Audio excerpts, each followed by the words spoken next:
Hey guys, welcome back here to the Fishing Teacher, and appreciate you guys swinging by the channel today. And I have spent the whole weekend fishing a Megabass Magdraft swim bait, catching quite a few fish on it. And I learned some new stuff today I want to share with you guys. You know, we talk about the Magdraft a lot on my 3 channels because it's arguably the best swim bait there is out there. And there's some tips that I've shared with you guys over, the last 3 or 4 years.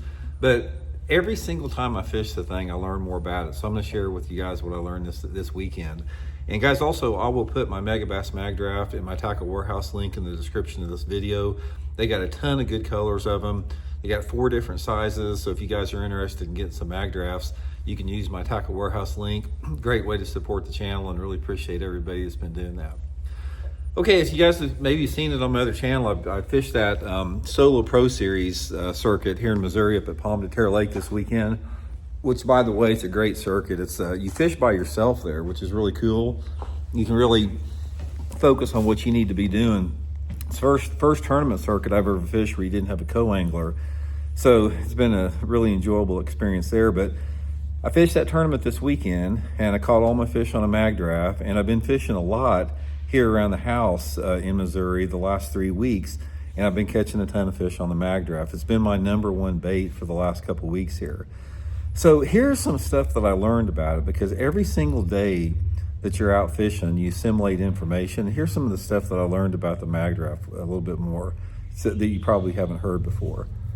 First, I'm beginning to realize how situational the Magdraft is. And when I mean situational, it is very dependent upon weather conditions and fishing pressure. These 2 factors together, they play a huge role if they're going to bite this thing or not. Now, I don't think that I have seen another lure out there that those 2 factors impact the success you have on it. And I think a lot of it is because even the 5-inch, it's a fairly large lure. It's a reaction bait, and it's a big bait, so the fish get conditioned to it pretty quick. And anytime you're dealing with these larger lures, like these bigger swim baits, they become more situational, and they don't work day in and day out.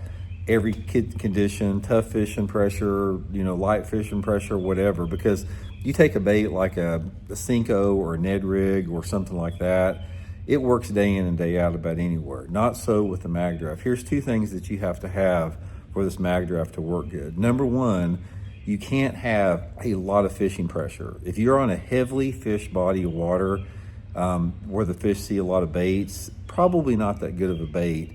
Not to say you can't catch them on it, you can catch them on it, but it makes it a lot tougher. The Magdraft works better on those lakes that don't have a ton of fishing pressure. I'm not saying there's not boats out there, because like today in the tournament, there was quite a few boats out there, but there's a difference between having like a few boats out there and an absolute zoo ton of boats. Second with that is the weather conditions are very critical for this. This is a bait that you really have to have wind. I've caught them on sunny days and cloudy days both, but it's pretty tough to get the fish to hit this thing unless you have some wind.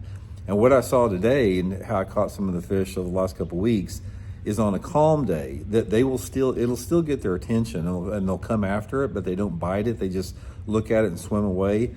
One thing I found, guys, is you can, let's say for example, you're reeling this Magdraft and you see a 2 or 3 pounder following it.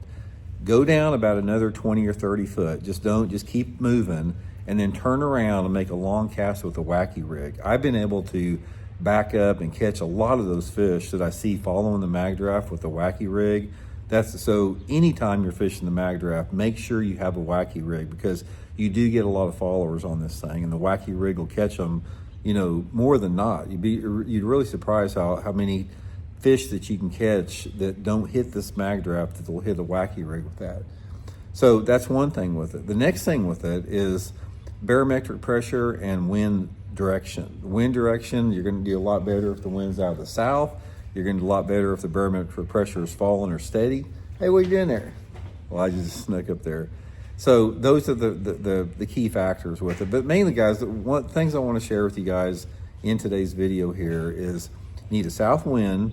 You need, some type of a wind. I like it like a 10 to 15 mile an hour wind. Steady or falling barometric pressure. You need to have a lake that doesn't have a lot of fishing pressure on it. and you've got to commit to it. This is the thing about a Magdraft, is you can't pick it up and throw it just for an hour and put it down. It's a bait that you have to just put it in your hand and just keep going. Another thing with it, guys, is make sure you reel this thing slow. The best fishing I have on this thing is where I reel it just fast enough where that tail's moving like that.